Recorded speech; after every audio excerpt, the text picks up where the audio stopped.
Good morning, good afternoon, good evening, and welcome to BWTM Sports. We have a live and exclusive interview with a former guest, a man that I've been wanting to talk to for a very long time, and I'm glad to be able to deliver that he's back tonight on the channel. None other than the man himself, Bryant Jennings. How are you doing, champ? Hey, what's going on, man? Everything's good. It's been a long time, you know. Yeah, it's been quite a while. Time go by fast, so it wasn't on purpose. It's just been both of us been working at different things, so Absolutely. Fight fans sometimes find that difficult to believe, but it's true. Now, I'll tell you the last time we spoke. Do you know the last time we actually spoke? Nah, I think I probably was at the. I know where I was at. I was at Temple University, walking up and down the street, and we was doing that. We was doing a video interview. Oh, I did that.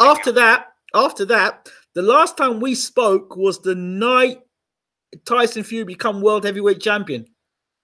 Oh, okay. All right. Yeah, I was in Florida. Okay.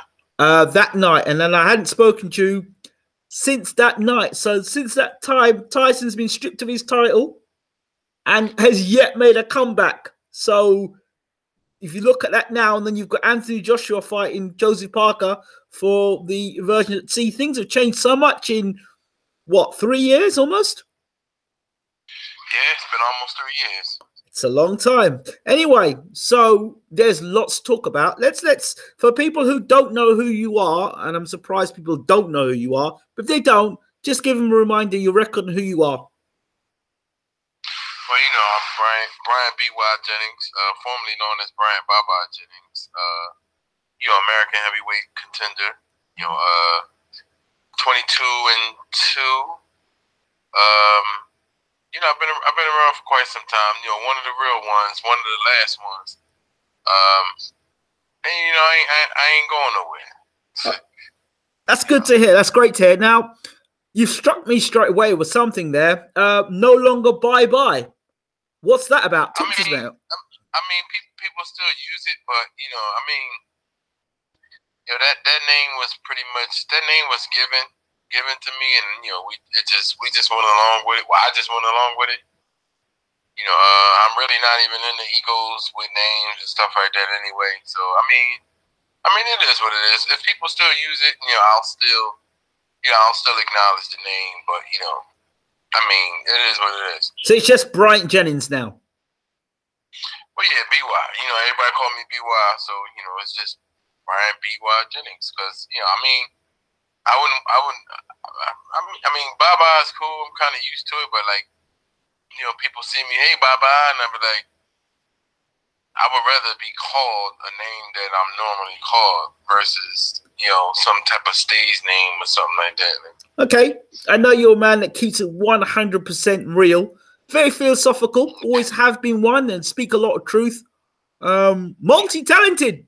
Sometimes we'll see you rapping real lyrics or very philosophical. You should be one of these guys who write books on philosophy, because you've got some great sayings. Yeah. I'm actually in the middle of doing that. I'm letting my brother who's in jail right now. He just finished his book. Okay. So he has a book out right now, From Behind Bars. Okay. And then next is Jay Prince's book. That's going to be major.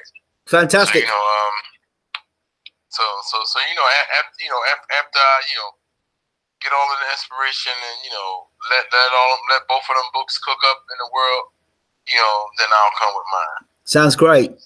You got great strategy behind you as well. The last time we spoke as well, you had one sort of management and one sort of thing set up. Now, I do know from what I heard, now you're going to have to correct me on this.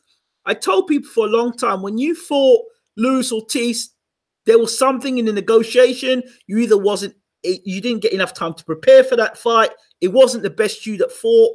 Can you clarify what exactly happened in the lead up to that Luis Ortiz fight? That's what my intel told me. So please let me know if you can. Yeah, well, no, I had enough time to prepare for the fight, but I took the fight without my trainer wanting to actually take it because they kept coming at me. They kept coming at me with it, and I'm just like, yo, I just fought Klitschko. This dude just got found guilty, of performance enhancement drugs. I have a new coach. We want something, to where that we can get acclimated. They kept on, and then I was threatened with the layoff. I was threatened with the layoff before I actually had the layoff, and so they kept coming at us, and we was like, all right, man, fuck it, man, we gotta do what we gotta do. I mean, there it was, and then literally just finding out afterwards, that he still was, we're just going to use the words possibly or allegedly dirty still, like, yeah, allegedly something happened where, and keep in mind I'm using the words allegedly, of course, allegedly something happened where where the commission was allegedly paid, to basically, fight off some type of dirty test, allegedly. So okay, well, I put that in the past. I didn't push too much on it. I mean, I think I mentioned it once or twice, but I just think that it was what it was, and I mean, I actually like the way my life went, after a loss. So after that loss, how did that? Obviously, that would have impacted you as a fighter back. What sort of impact you said? Because you said there was a layoff. So like there was a threatened layoff. So if you didn't fight Ortiz, you would have been laid off, and you were going to get laid off anyway. So explain to me the process of that. Well, I mean, I think it was just the fact that the promoter that I was up under didn't, pretty much didn't have enough energy or whatever, or probably didn't feel a need, to invest much more, or to invest his time, or to be able to put on shows and things like that. I was an opponent for a while, and opportunities would come to him for me, and I guess those were opportunities that that I passed, on the Spilka, Perez, and even with the Klitschko thing, and so once again, it was another opportunity for me to be an opponent, versus Luis Ortiz. So I mean, it was what it was. We pushed for what we pushed for, and I'm glad for it. And it's just a rule that you couldn't map out yourself. And then understanding losing, and feeling a specific way about or even questioning about what you're going to do in the future, how things are going to go, strategizing different and things like that. You start to build some character, because you're under conflict, and conflict builds character, comfort doesn't. So when you're always comfortable, and things are going well for you, you win, and there's a lot of things that you're not seeing because you're not faced with it. It's not an obstacle to you, because you dodged around that obstacles. But sometimes obstacles are placed in front of us to let us know what's ahead. Right. And if there's sometimes that we never are faced with those obstacles, we probably never learn a specific thing, and it might not do you bad, but it also might not do you any good. Wisdom comes with failure a lot of times. Of course. In order to be wise, you have to have faced something, and you may have failed at it, but if you know for sure if those obstacles come again, you know how to handle it because you've been through it already.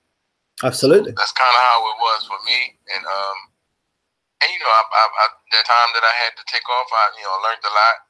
I learned that I can actually maneuver money. I can actually, I actually have a great business mind. I'm very manageable. I don't make too many mistakes, and I wasn't running around like an asshole. Spending money left and right. Without the incentive to have the discipline and the ambition and drive to go get it again. So I did learn a lot on that. It's interesting, very interesting. Of course, that time you were with Rock Nation, if I'm correct. Well, the Rock Nation thing only lasted halfway through the Klitschko camp. Oh. Yeah. Wow. Yeah, but that whole thing, I guess in conjunction to what I said earlier about the specific promoter not, pretty much not finding it feasible enough for him to, go hard, take chances, or do what he felt do what I felt as though he should have done, but he did what he wanted to do, which is fine, which is okay, but it's just, you can't hold other people up, just because you don't feel like doing whatever you want to do. So I didn't really. I fought at him at the time, during the time, but it's over now. So can't really. That's in the past. But yeah, that only lasted about halfway through the Klitschko negotiations. Damn, I thought that was a deal that was around for a lot longer than that. Dang. Okay. 30 days. 30 wow. Days. Remember, I said to you at the time. I remember talking to you about Rock Nation. I was thinking, really, Rock Nation? You? I'm like, really? And you're like, yes, it seems so. Well, fair enough, but clearly it wasn't. But you learned something from it, of course, and through that, then you now are with Jay Prince, which is quite interesting because when you signed with Jay Prince, I don't know if you signed with Jay Prince first or Stavern signed with Jay Prince first. I wasn't sure. Nah, well, I've been with Jay since 2012. 12. Okay. Yeah. Jay Prince been my manager since the end of 2012, beginning of 2013. So Jay Prince is my manager. Okay. Our first official fight was Andre Fedosov. Oh yes. Okay. So, oh wow. Yeah. So Fedosov was my first official fight with him, and then that was my last fight with Main Events and Peltz Promotion. Okay. And then we went on to Spilka, Perez, Klitschko, Ortiz. Okay. So, wow. So yeah. Well, then you still got a tight relationship with Prince then. For sure. As Stavern tells me, he gets shit done. Can you elaborate on that? Jay gets shit done because Jay's very passionate about getting shit done. About being productive, about doing his duty, doing his job, representing fighters, having fighters represent themselves, and just pretty much being serious about going about his business. And that's pretty much how he's been, how he's always been. That's how he got where he got. And he does a good job. So okay, so you then change over. Which is the promotional team you're with now? I'm with Top Rank. Right. That's great stuff. Right, I'm with Top Rank. So here it is, right? I've been boxing since I started boxing in 2009. I turned professional in 2010, right? So I've been in affiliation, either in affiliation with or a full contract with Peltz Promotion. Okay. Main Events. Gary Shaw. Rock Nation. And now Top Rank. Okay. So within those years, 8 years of being a professional boxer, I then went through 5 promoters. Now, I know people, once you get with one promoter, you're stuck. And you might be able to slip up out of there and go and get with another one. But that's your last one. I've been through 5. Well, that means that you've got somebody in your corner that backs you and believes in you and knows how to get you in and out of contracts. Am I right or wrong in that? I mean, yeah, but the first situation with Peltz and Main Events, I don't even know how I got up out of there. I don't know how I got out of there. That's still a question that maybe Peltz can answer, or Gary Shaw can actually answer, because I went from there to there. So I don't know how they went about, but I didn't have nothing to do with that.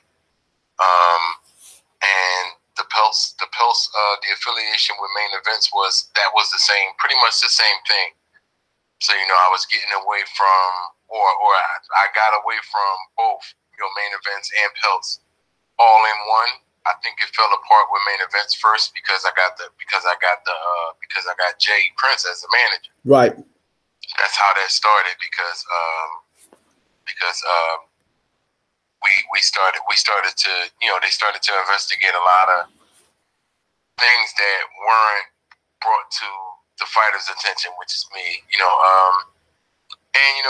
and they just pretty much just promised to make sure that we go forward with everything done right. Right. And I think they were used to doing certain things their way. No offense to how they do things, that's just what they do. But they were used to doing things their way, and they knew that somebody being on top of the game and somebody still being like signed to them, that wasn't going to work. So I think that's the reason why I got let go. So are you too smart for your own good, Bryant, or are you just too smart to the point where you're not going to be tied into contracts which you basically lose your soul to?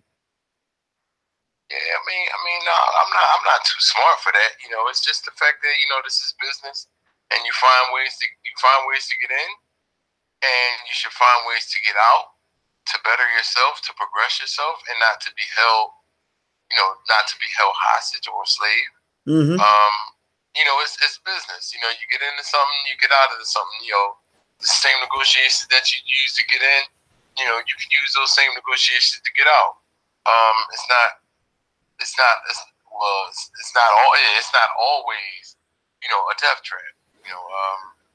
I'm not the only one that has gotten out of, situations where a lot of people the average person would probably not get out of. So, I just think it's just the way you do business. And definitely the team, definitely representation, definitely, people that can either speak up, people that can either give their input, or people that you have that represent you. So I've just been lucky to be able to maneuver through certain things, but not so lucky with specific opportunities. So I'm just been bouncing around trying to figure it out, and but the success is still good, but it's not necessarily. It hasn't really taken its course, being as though I've been in and out of situations, So I'm still looking for the heavyweight championship of the world to be my throne. So of course, it has its ups and downs, but it is what it is. We know it's my life, it's my career. That's what makes it. But perseverance, Brian, as we've seen in the past. Given one night in the right place, the right time for 36 minutes, and you land that punch, or you box your ears off on the night, you do well. You're 36 minutes away from being world heavyweight champion. That's it. 36 minutes away. As long as you're in the ring with the guy who's the world heavyweight champion and you beat that guy, that's it. 36 minutes, you, the world heavyweight champion, and winning the fight. That's it. It's not as easy as that, but that's what you need. Right. So, okay, so you change, you go to Top Rank. Have you noticed any difference being at Top Rank since you've made the change from all these other promoters and outfits to Top Rank? I'm pretty active. I'm pretty active. Top Rank is the system. Top Rank is Pelts and main events is pretty good too. Okay. They were pretty good. I was pretty busy then. But right now it's just I just think the position that I hold is a lot more. It's a lot more superb. Being having the representation that I have. Is a little more important. So it's kind of like I'm in a situation where I was before, but a little further in knowledge, a little further in in my abilities and my representation, and also a little further in my career to where I can actually I'm actually there. So Time Rank is a great system. It's a great system. And I plan to work it, and I plan for them to work me. And we do what we do until until we have to either part ways or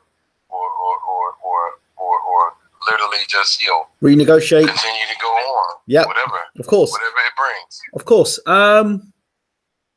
Let's talk about your training situation, because I never really got down to the bottom of the Fred Jenkins to John David Jackson changeover. I mean, it was alluded to that maybe, and I don't know how true this is, but what I heard was that maybe Jenkins wasn't happy, was doing the same things over and over again, and potentially you need something fresh and new. That's why he went to John David Jackson. I don't know how true that is, and he wasn't prepared to use newer techniques. Is this true or not? Well, no. I mean, the thing with Fred was more so of not wanting to bring in certain try different things, allow help, allow people that I brought in. For me, I understood the an initial fight in it to say, well, they're going to go against my system, they're going against this, but Fred's a guy who's always tried to do it all by himself. Mm-hmm.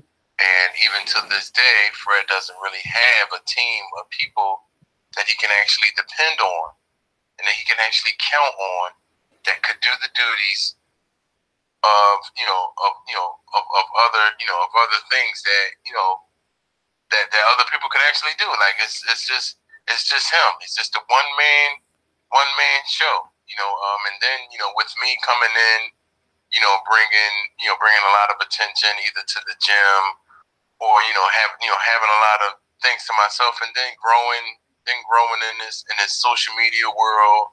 You have a lot of TV going, you have a lot of exposure, you have a lot of people that know you, so you tend to be a little more open to certain things, and not necessarily be loose and have people running all around in the gym doing whatever they want, but just practicing being a superstar. Certain superstars have whether you like it or not, superstars have their photographers. I don't have a photographer. Superstars have their chefs. I don't have a chef. Superstars have their have their cheerers that's at the gym. It's just a lot of things that boxers pretty much go through mentally that we don't mind if we have it in the gym. A lot of times we need certain things, but certain people need to know to sit back and be able to think for the fighter to say, okay, we can actually use this to condition this fighter's mind, because this fighter probably is fucking stressed out in his head. And nobody really understands, not unless you were a fighter, but no, a lot of people really don't understand what goes through a fighter's head. And it's just like, wow, like this fighter is probably 2 punches away from going crazy.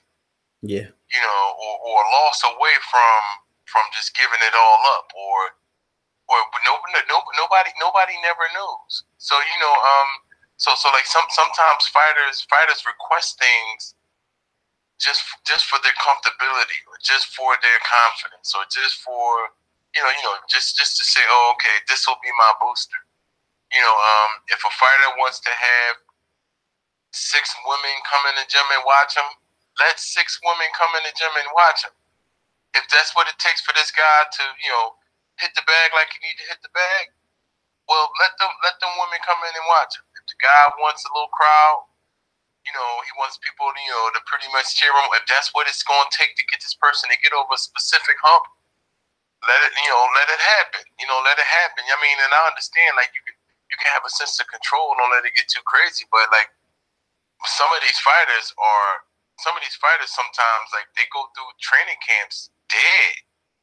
and the damn trainers are looking like this motherfucker don't got it no more. Like he pretty much done, man. It's like, yo, after this one, if you lose this one, then boom. But it's just like, yo, you can actually search for something that'll bring life to this motherfucker. You know, like if we have to, you know, depending on what we have to do, it's like, yo, we got to do what we have to do. So the whole Fred thing to me, honestly, was just something that, you know, we needed a system. We needed a system. You know, I brought in a strength and conditioning coach. You know, it wasn't favored so well. You know, being as though I say, okay, old school coaches, you know, we didn't used to do that.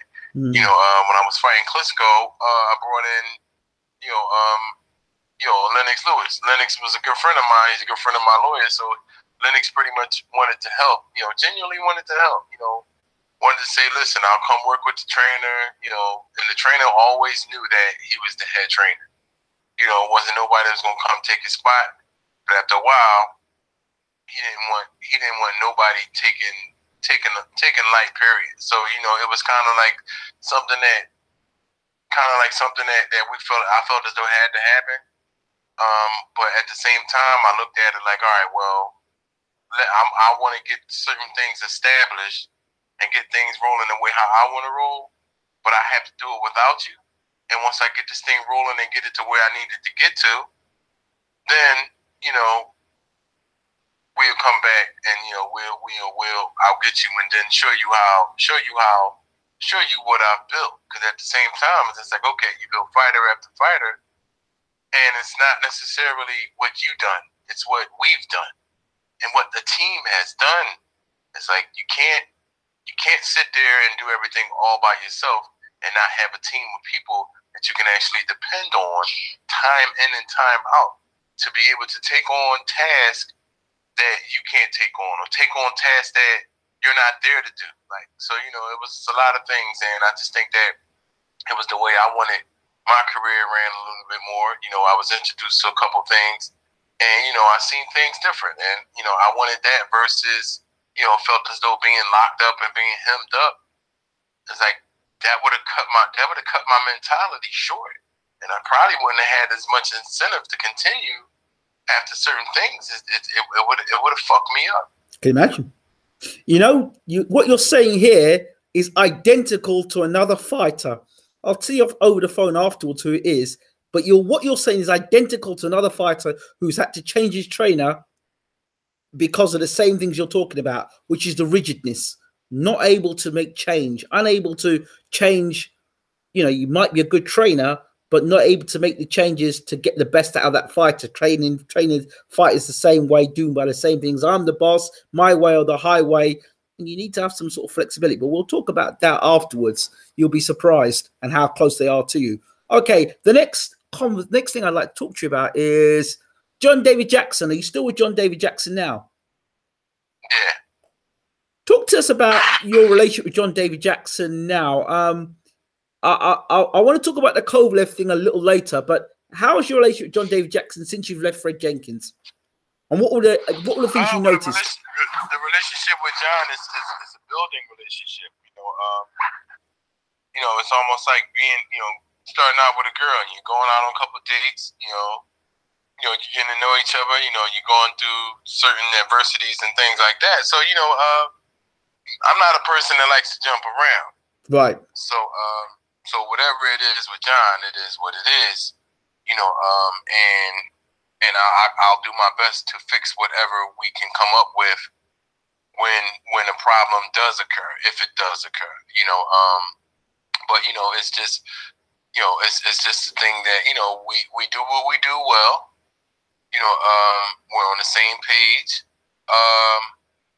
and I'm hard-headed anyway. So, you know, if I want to implement certain things, then you know, I'll implement it just as a question, you know, not necessarily questioning, but just bringing up a question, you know, or bringing up some type of, you know, I have some type of, you know, thoughts. You know, I'm curious about something. Okay. You know, so I'll bring it up to him. You know, say, okay, well, what about this? Or what if this person does this and this, and this? And we find a way to get around it, and sometimes what he was saying in the first place was right, and sometimes I make sense out of my contemplations, and I make better out of things that I implement. Okay. So it's 50-50 with things, but it's all about merging these two brains, and these two different two different plans and strategies, to bring it into one, to be on one page, one agenda. So during the timeline of when Jackson kind of what's the word I would say, had a fit of rage over the way Kovalev treated him and was going to join, and there was talk about him joining Andre Ward's team. Where were you when all that was going on? I was in Philly when all that was going on. I was pretty much aware of certain things, but that was something that was personal between John and Kovalev. Yep. And it was something that actually happened, in that camp, where as though it left a window open for John to be able to, go work with Andre Ward. I just think that that was an opportunity that was either presented to him or he presented it to them. But it was just a window of opportunity, based on personal issues that him and Kovalev had went through. And even for the second fight, they afterwards, they wound up going through it again, and it pretty much severed their whole relationship. There was talk about it was going to happen anyway. There was talk about him not rating American trainers, but it seemed that his disrespect of American trainers seemed to happen when he lost the fight. But Jackson was fine when he was beating everybody up and knocking everybody out. Would that be a fair assessment? Yeah, that's hearsay. I didn't hear Sergey say that out of his mouth, but I've heard that he mentioned certain things of ignorance as well. But I heard that as well. Just like he say, she say. Yeah, I heard that too. But sources that it come from, I would believe it. But that really didn't put like a bad taste in my mouth about Sergey Kovalev too much. It was just like, okay, that might just be the way the guy is. But it was none of my business. It didn't affect me. It was just news that really didn't do nothing for me or my career. Mm-hmm. So it was just something that it was information that I gained for no reason. Okay, so he didn't vent to you, do you know? Yeah, it had nothing to do with me. So sometimes we just talk about things and get told things and just like, oh, okay, hey, what you eat don't make me shit. So Okay, I get it. But did he vent off at you at any time when you were maybe on the pads and stuff, and he kind of said something about the Kovalev thing to you, or was it just? No. Kovalev, me and John's not the only conversation that we had, Yeah. About Kovalev, and we didn't sit and talk about Kovalev. Sometimes, if it was a topic thing, sometimes John could be so used to answering certain questions about people because when they see him, if something's hot, if it's a hot topic, and they see John, they ask him. So when I see John might just automatically assume that I'm gonna ask him something, and if we get to talking about it or whatever. But he's been talking about it. So, but when we talk about it, we talk about it to say, oh, okay, all right, that's what it is. Don't ask, or is it like, okay, this is what happened, and sometimes it's just conversation as well. It could be venting, it could be conversation, but it's never gossip. It's never gossip, and it's never something that he's just blurting out of the mouth and just saying, oh, this motherfucker did this. Nah, it's either conversation, or maybe sometimes I do ask a question.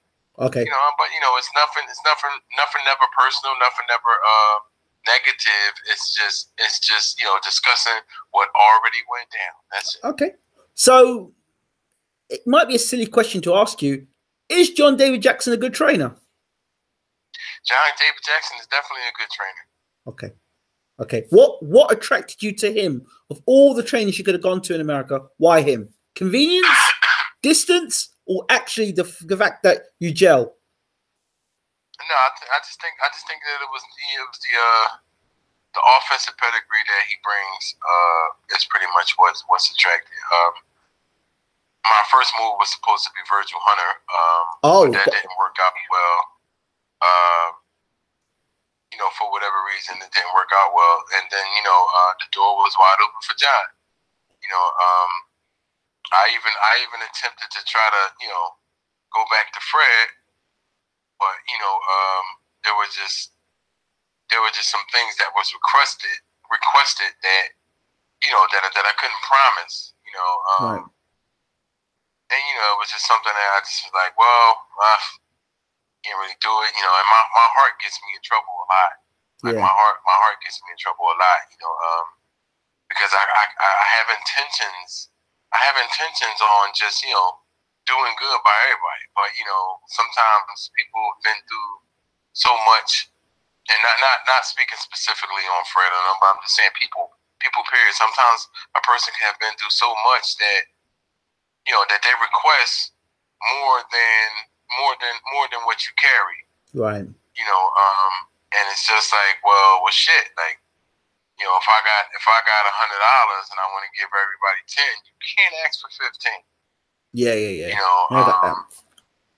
So I would have found myself working to fulfill promises that you probably might not be able to keep. And not have enough for myself. I get that. So I definitely got the fuck up out of all of those type of situations, and that was friends, family,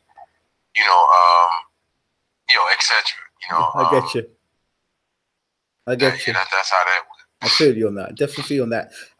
So all right. So the training, some of the things that were at your career, people said, Bryant Jennings, he's not big enough for a heavyweight. Bryant Jennings, he doesn't punch hard enough as a heavyweight. Since you've gone to John David Jackson, has he mentioned anything to you about your physical strength, or your punching power, or your technique? What's been adjusted? Have you put on more weight? What's going on with Bryant Jennings in 2018? Yeah, all the time John mentioned it to me, and I know how hard I can punch, but you got to think about it. I started fighting, and I started fighting. It's just like you can't. A lot of times when I was even fighting, I can name a lot of fights that I should have got the knockout. But you gain experience on those specific fights. Yeah. My first professional fight was against a fighter that I sparred plenty of times. A person in the gym. And I was told, don't knock him out. Come on, like, we need this. This is something just for you to turn pro. Make it a good fight. Don't knock him out, though. Okay. So that's one knockout, right? Okay. And then I have fought Teron Johnson. I fought him twice. Right. The second fight, I had it, but I was inches away. That was my first. That was a 6-round fight. I fought in Vegas, big stage and stuff like that. Okay, I gained some experience. Alexis Mejias, I didn't knock him out, but I had him too. So it's a lot of fights that that I just didn't get the knockout because the knockout. I just didn't get the knockout. I just didn't hit him enough. Steve Collins, I didn't get the knockout. I heard him in the 10th round, but he claimed it was a low blow and he got away with it. I didn't get that knockout. So if I would have worked a lot harder with Maurice Byron, I probably could have got the stoppage. That was a fight to where there was at times where it seemed as if he was gonna give up. But he fought well. I fought good fighters. good fighters as well. Mike Perez, a good fighter. And you fought Klitschko, Luis Ortiz, so like some good fighters, some great pedigree, Now, back to the Klitschko fight, just for a second. You had your moments. Did you feel you couldn't capitalize on those moments at the time because of inexperience? Klitschko being a very good boxer, his amateur pedigree, his Olympic pedigree, or was it just not your night? No, it was just a learning experience at the time. And once the fight was over, I felt as though I could do a whole lot more. Once I looked at it, I'm like, oh shit, I ain't know I could do that. I ain't know I could do this. It was a learning experience. So that helps you now going forward, I guess. I mean, yeah. You gotta condition it. You gotta exercise it. As far as exercising and fighting tall fighters, to be able to sharpen up on those things. But that's something that you had to learn. Like I never fought nobody like Klitschko. No, you didn't. But you went in there, and I said you had a great opportunity to go in there and actually beat Klitschko. I generally thought you were going to beat Klitschko that night, not because I like you, but because I generally thought you'd beat him. I should have, but it just was another learning experience for the night. Okay, let's move forward now. So you lose to Ortiz, you come back, you have a win. You fought. I believe you fought again since. Did you not? Yeah, I fought 3 times with Top Rank so far. Yes, the last fight I saw a clip of it. It was a knockout win you had. Talk to us about the fight. What did it mean to you? I mean, the fight was just do what you got to do with these people that they put in front of you. I mean, what's with us? It's just let these people know that this person is not on your level. It's kind of crazy. You gotta go at it a little more sooner. But they are that way. They're not very. They wasn't very technical. And it wasn't much to waste time on.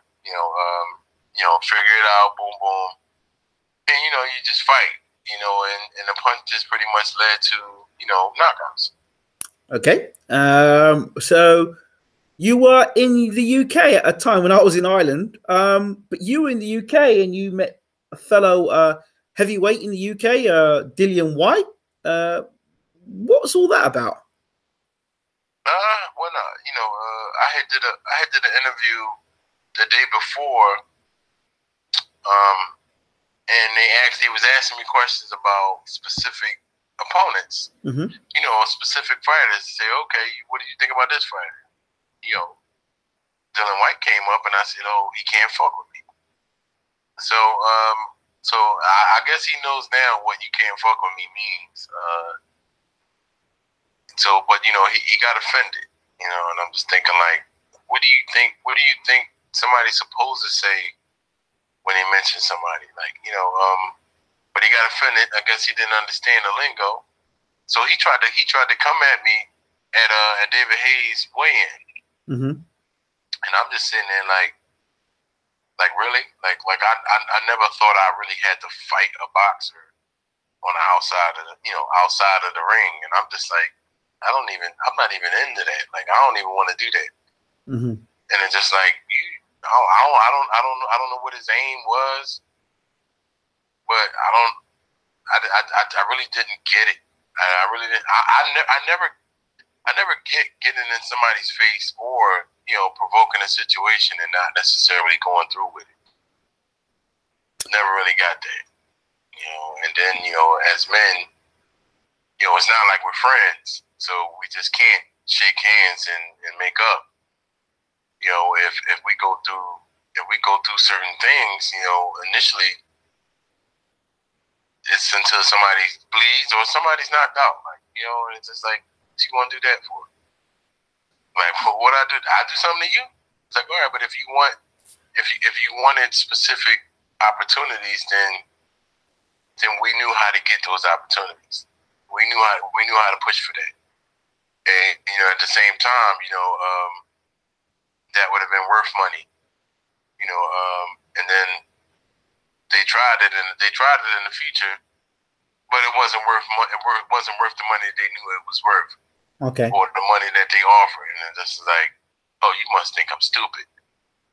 You know, you must think I'm this, you must think I'm that, and it's just like, nah, not at all. Don't play yourself. You know, so plus he fought on the card that I fought in Nebraska. You know, I treated him like nothing ever happened. You know, I didn't hold any grudge or whatever. I didn't say, oh, okay, we're in America now, we're gonna do this. Nah, I just, when I seen him, hey, what's up? You know, and I had my goon with me, but I didn't feel a need to act like he act. Right. So I just acted as if nothing never happened. When you fought Malcolm Tan, and he did what he did against Malcolm Tan, now he's fighting Lucas Brown. What are your thoughts on Dillian Whyte and his fight against Lucas Brown? Who do you think wins the fight? Well, I never really seen Lucas Brown really fight, but I just found out he was 6'5". I thought he was 6'3". Okay. Yeah, he's 6'5". I didn't know that. But he's 38. Dylan's 29. It should be a good fight. They both, well, I know for sure Lucas packs some power. Yep.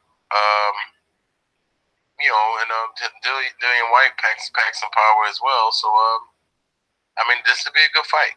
This will be a good fight for him. Hopefully he's focused. Hopefully Lucas is focused as well. They just trying to, they're just trying to get closer to, that dream shot. The champion, Deontay Wilder, your name's always been associated with him. In the more so in the past, a fight between yourself and Deontay Wilder was one that the American fans talked about a lot.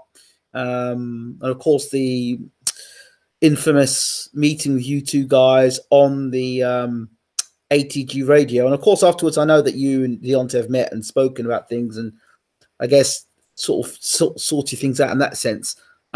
His fight against Ortiz, what did you think of that? Well, I just think that Ortiz is a different fighter without them, allegedly, without them PEDs. Okay. I just think that Ortiz definitely could have done more when he had him hurt. Yep. He could have actually, got a little more fierce, at that time. I don't know whether he really didn't have anything, but Wilder definitely showed heart. He stood up. He stood up a little extra. The ref allowed him to stay up a little extra long, but Ortiz didn't. Ortiz let up off the gas, so it was what it was, and Wilder still shows that that he packs a punch. He's a bit wild, but it counts. And it's awkward, and it'll fuck you up. So you got to be real careful. And it's an ugly fight, but he won, and he's still a champ. What did you make of his performance against Stavern? That was nothing. It was just one round. I just think Stavern just probably wasn't fully prepared, and it happened too fast for Stavern, I guess. Yep. So the other name being mentioned is Anthony Joshua against Joseph Parker. Your thoughts on both guys? Yeah, that should be a good fight as well. I'm not really sure. I'm really just waiting to see on this one. Because if you watch the fight with Takam, even though Joshua stopped during the ninth, but Takam wasn't as hurt as he thought. Absolutely. But Joshua was starting to decline in his conditioning. And if Joseph Parker, takes the fight that long, he can probably. Well, I don't know. Joseph Parker don't have that much conditioning either. So I'm not really sure. Not really sure. I guess it's just offense against offense in another one of these fights. So, I will only have to wait till March 31st and see. Absolutely. Have you been watching the progression of Joe Joyce? Joe who? Joe Joyce.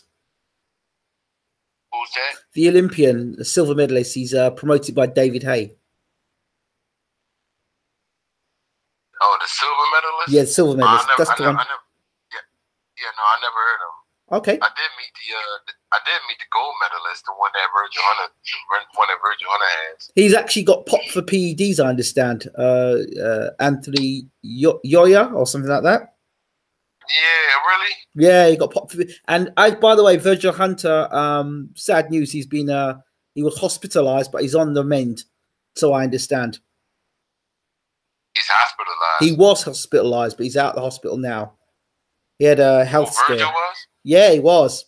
This is very recent as well. Oh man, yeah, I got to make sure. Yeah. Damn, and we always think somebody's gonna be okay. That I know. The phone call just slip away. Just say, all right, well, no, he good.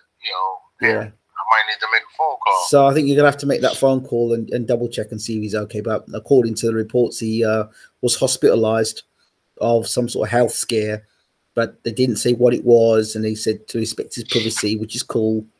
But I'm just glad to hear that he's on the mend and he's getting better. So the reports say. So I hope Virgil's okay. Yeah, heavyweight division. So you fight again, I believe, April 24th or 28th? April 28th. April 28th. Who'd you fight against?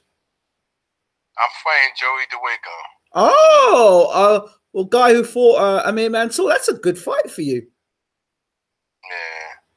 Yeah. Any thoughts? I mean, I know Joey's going to try to come to fight. Mm-hmm. And I think he knows that I'm gonna come to fight as well. Mm-hmm. I think I have a little more. Think I have a lot, little more sharper skills than his last 10 opponents. Mm-hmm. And I don't need him to think that. I don't need him to think this is this either the same. Or I know he don't think it's easier, but I need him to think. I need him to know that this is different from his other opponents. Right. Totally different. Right. I get that.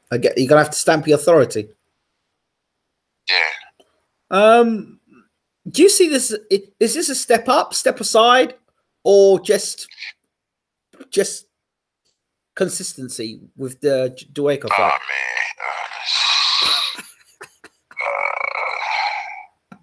No comment. No comment. No disrespect. No disrespect, but I get that. But I can't. I guess I'll explain. I can't call it a step up. Right. And I won't call him a step down. aside. Step aside. Okay. I won't call him a step aside. I mean, it's definitely a fight. Like we all say, he'll bring the fight and stuff like that. Yeah. My reaction to that question is no offense to him. It's just not where I wanted. It's just not what I wanted. Pretty much, not necessarily. It just might be an ugly fight. So that's kind of where that tension is pretty much drawn from. What do you make of the talk that if Joshua were to defeat Parker, he's already got a fight set up in America against Big Baby Miller? Well, that'll be something that he'll have to do. I can't predict, and I can't criticize the landscape of the heavyweight division, man. It goes either way, man. It's a zigzag, it's a maze.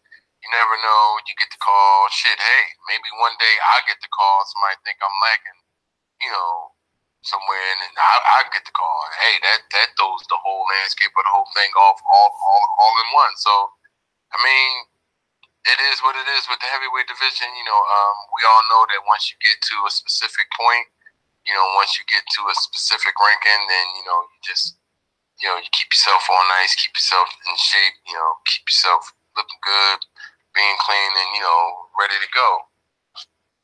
Was it true that you were sparring with David Haye at one point to prepare him for the Tony Bellew first fight?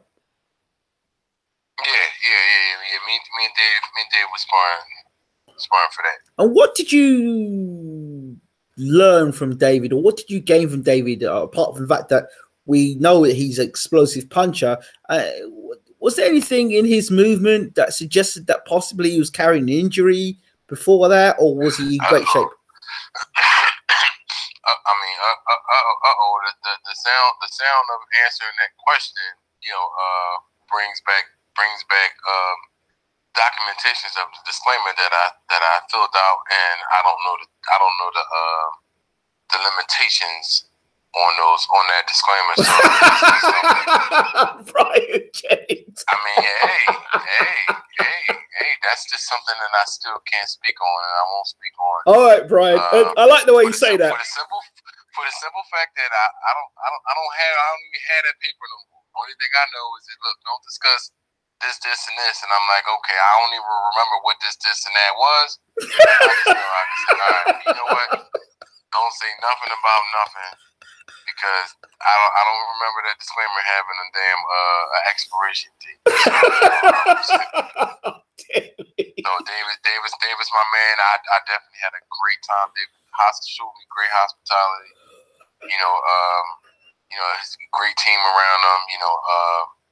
Great support system and things like that. So I definitely had a ball. Right. Definitely had fun, and I definitely learned some things, and got the incentive to want to do my own thing, kind of like him. He pretty much showed me the ropes a little bit. So but far as the whole training thing, that disclaimer is it's kind of still stuck in my head when I signed my name. So. Well, okay, fine. I think you said quite a bit there without saying anything. You know what I mean? I mean, yeah, it was fine. It was a great experience for me. I'm sure it was. I'm sure it was, and I'm sure it probably was an even better experience. Now you'll talk about that disclaimer. Yeah, thanks for that. Hey, Bellew 2, that doesn't have a disclaimer around it. So can you talk about that? Yeah, I mean, if Hay's healthy, I think he can get it. Hay would definitely have to listen. He would have to, keep himself cool and calm. I just think that, that last fight, I mean, the way, from me looking at it ringside, it kind of looked as if he caused that injury a little bit. He was swinging for the fences, too soon, too much, uncontrollably. I just think that he probably could have done way better. He did real good. I've never torn an Achilles, so the fact that he could actually fight on it for quite some rounds, I mean, like I commended him for that. And the loss was like, okay, he lost, but so what? Like, motherfucker, you fought on an Achilles, on a bad Achilles for a couple rounds. So I mean, it was what it was. But I just think that, if he's healthy, he's fine. Okay. David Price, Alexander Povetkin. I don't even know why they even. I don't even know why they did that. But I mean, like, David Price just showed so many times that he can't take the punch. That it's kind of hard to say, oh, okay, maybe this time he'll do something against a puncher like Povetkin. Mm-hmm. I've been over Russia with Povetkin as well, so I don't think that David Price makes it out. Really? Yeah. What you think? You don't think so?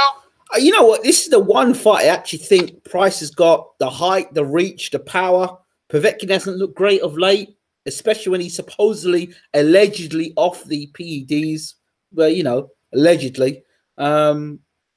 So I don't know. I mean, I'm sure he's going to get. I mean, it's. I hate to say it, but David Price pretty much just doesn't. He doesn't make it. He didn't make it better for himself with with his previous losses. Okay. He shows that it hurts when he get hit. Mm-hmm. Yeah, absolutely. But I'm thinking if you can land that right hand on Povetkin's chin, it could be interesting. All right, well, Povetkin land that left uppercut. Nigga gonna go to sleep. Okay. He gonna go bye-bye. I'm trying to tell you. I'm trying to sell the dream here. Nice little uppercut. Nice little left uppercut. I'm trying to sell the dream here, Brian. I'm trying to sell the dream that Price can beat Povetkin. Yeah, I don't know, man. I think. No. I don't know. I think people probably still counting sheep on that when they ain't falling asleep. Oh, shit. To even start dreaming. Oh, shit. All right, fair enough. All right. I mean, I don't know anything I'm saying. I'm just saying, you know, it's crazy. I got to talk about Price that way, but it just doesn't. His last fights, you know, just doesn't support that thought process. Him being able to go through it with a puncher like Povetkin. Povetkin's a puncher, so you know, I mean, I'm just going against him. You know, I hope he do well. You know, I hope both fighters do well. You know, that's just my opinion based on what you've seen previous historically facts from his fights. Okay, I don't have no other way to think. Okay, I get that. I understand. Is there any possibility in the short term to medium term future that you'll be fighting in the UK? I'm not sure. Maybe. You know, I'm not sure. That's something that, you know, we gotta look at, you know, a bunch of UK fighters to see if, you know, we can actually get that on, or maybe like a top ranked fighter fight somebody from UK or whatever, and it just automatically just so happens to, you know, fall in place that way. So I don't really know. But I would definitely like to. Okay.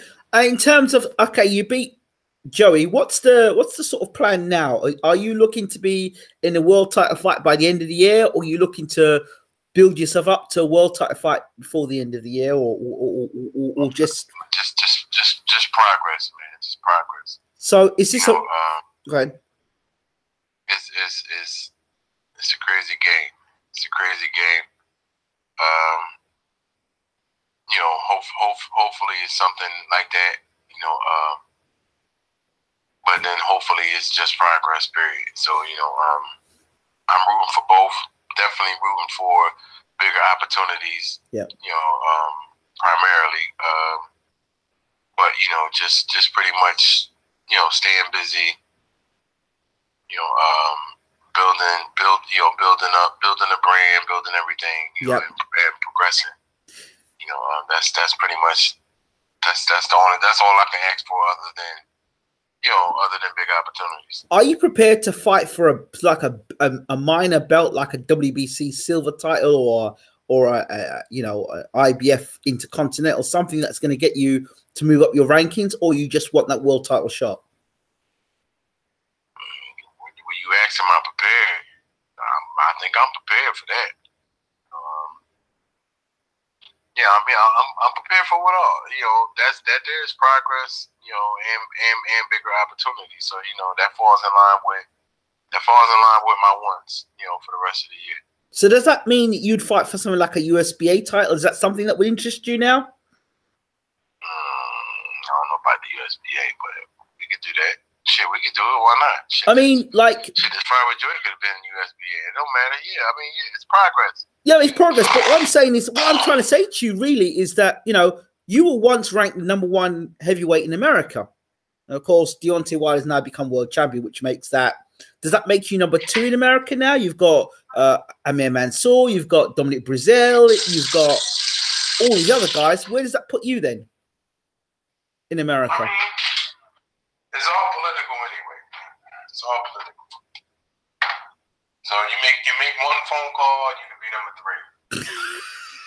Oh, God. Pretty much. So why did you choose Top Rank and not PBC? PBC it just wasn't a lane. It just wasn't a street that I was on. You know, to make my choices on. Okay, that's fair play. That's fair. That's fair enough. Bryant, is there anything that I haven't? Oh, the last thing I need to cover with you, veganism. Talk to me about that. Well, you know, yeah. I mean, you know, I've been a vegetarian since Spilka. Okay. Guess what? I became a vegetarian in 2013. Yeah, me too. Yeah. There you go. The summer of 2013 is when. Yeah. Is when I became a vegetarian. Me too. So I mean, it's cool. I'm good. I'm good. I mean, shit. Like I don't see any restrictions at all. I mean, I see a lot of enhancements, but no restrictions. Are you still as strong as you were when you were eating meat, or is that all a myth with the whole meat thing? Because protein comes from plants, not by meat. Right. I'm glad you know that. I'm educated, brother. I mean, yeah, you can still be as strong. Like, I don't like people need to try it, and actually try to figure it out before they judge it too much, because that's what people are doing. People judge and criticize things ignorantly that I don't understand. And they don't understand, but they don't care to understand. They judge it so ignorantly that they're not even. It doesn't even make sense to them to even try it. And it's just like you just got some people that's just like they numb to it until they get sick. Now they calling your phone and saying, "Yo, what do I take when my stomach starts hurting?" Like, yeah, the doctor ain't got no rap for me. They told me to take these pills. I know you vegan, so you can tell me what to do, and I can't tell you shit. You know, until you go drink some fucking water and go hope you don't fucking die. I ain't gonna tell them that, but I'm just saying. I get you. I know. People only come to you when they on their fucking deathbed. Yep. It takes for them to make sense, to make that. It's their pain that makes them less ignorant. But two things inspired me to become vegetarian. The first thing that inspired me was a conversation where somebody said to me, "If you want life, why are you putting dead into your body? You need to put life into your body for life to come out. You're putting dead into your body to put life to come out." So I thought, that's interesting. So think about all that dead carcass that you're eating inside your body. That's what's coming out of your body. So that was some. Your body's like a sewer hole. A sewer system is filled with shitload of toxins, right? Shitload of gases and all that stuff like that. Your body is filled with all that. And you think you're supposed to be running efficiently, like nah. Absolutely. And the other thing is a book called How to Eat. Very wise book by a very wise man was written, and listen to people like Dr. Sabi helped a lot as well. They're very educated people, that very wise men that know how to eat food. And there's even a thing where you should eat like one meal. There's a guy who was eating one meal a day, then he ended up eating one meal every 3 days. He said that's how you should be eating food. Of course, as a boxer that doesn't work. Are you physically stronger now being a vegetarian than when you were eating meat? Yeah, I would. I mean, now I could be stronger in some aspects, right? But the whole switch up is for longevity, right? Not for right now. Most people think, oh, okay, I stopped eating meat last week. Oh, I should be stronger. Or, oh, I feel weak. Nah, it's longevity. I'm not doing this shit for boxing. I'm doing this because I want to be around later on. Of course. Do you use products like corn? Is it something? Do you eat a lot of corn food or not? Yeah, I eat a lot of corn food, but I plan to switch. Well, I don't eat a lot of corn food, but I plan to switch up and enhance my diet even a little more. Okay. Less, a whole lot less processed foods. Yes. Things like that. So just tightening it up. But it'll definitely take place when I'm in retirement. Absolutely. So when I retire, it'll definitely take place. Do you? Because I mean, hopefully I get my garden, right now, like, to be able to grow my own stuff, and Absolutely. or just come over to the islands and have my island with everything on the damn island, and just eat that same stuff for the rest of my life. You do just get yourself a flight and go to Grenada, Brian. I've told you 1,000 times. Go to Grenada. You get all the fresh food, fresh produce. You live like a king. Yeah. Absolutely. On the subject of as we close, the subject of food, do you have any people that send you food because you're vegetarian, or you announce that you're getting sponsors that send you certain foods or sort of products? Yeah, well, I mean, what a term I like to use is either vegan or plant-based. Okay. Because vegetarians still drink milk and eat cheese. Yeah. So I don't do that. Okay. So it's strictly plant-based / vegan. But yeah, Vega Products is one of my main sponsors. Okay. Better Body Foods. They were a previous sponsor. We're looking to pretty much, rekindle that. Dang, it was another one, but they changed the name of the whole company. It used to be Paleo Scavenger, but they changed the name of it. But Bakari Chocolates, Boku Superfoods. Okay. Yeah, it's quite a few. Good. I'm glad the people that are listening in that are vegetarian or vegan or deciding to go that way, you probably inspire them because you're giving a few people where to go to get their food. So that's a good thing. Well, I mean, I pretty much just do the whole foods thing, and and a lot of sponsored foods. That's why I love it so much, because it's actually something that I do and I eat. So that's fantastic. Finally, to give a shout out to other Philly fighters, and there's one in particular that I'm always seeing with I think he's Jenkins. Is it Jenkins? Not Fred Jenkins. Is it Fred Jenkins Jr.? I'm not sure. Which one is it? The Philly fighter, very close to you. Fights in a low weight division, be welterweight or light feather, something like that, or featherweight. Oh, you talking about Dusty Hart? I'm not sure. You could be. A couple of Philly guys, but one in particular. I'm around a lot of the Philly fighters. Right. Philly is just pretty much, that's the gang. Philly is the gang, and I'm one of the guys that that's up there, and all of the younger guys, hopefully one day we'll be able to share a spot, or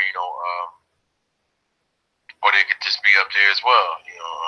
I mean, it is what it is. It's Philly's the fighting city of Philly. That's what we live for. Absolutely.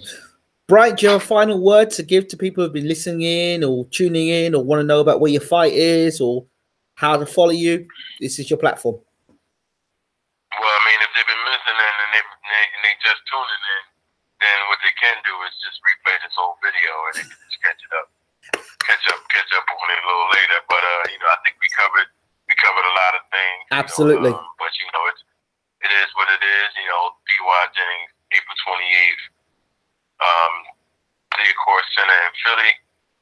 I'm continuing my road to success, and I'm gonna do what I do. My all. You know what it is. Your boy BWTM Jennings, best heavyweight in the world. Bryant Jennings, brother, it's great to have you back on the show. Thank you so much. All right, you're welcome. Great to be back. Take care, champ. All right. So there you have it. Bryant Jennings back on BWTM Sports. Hope you've enjoyed the show. We're out. Take care.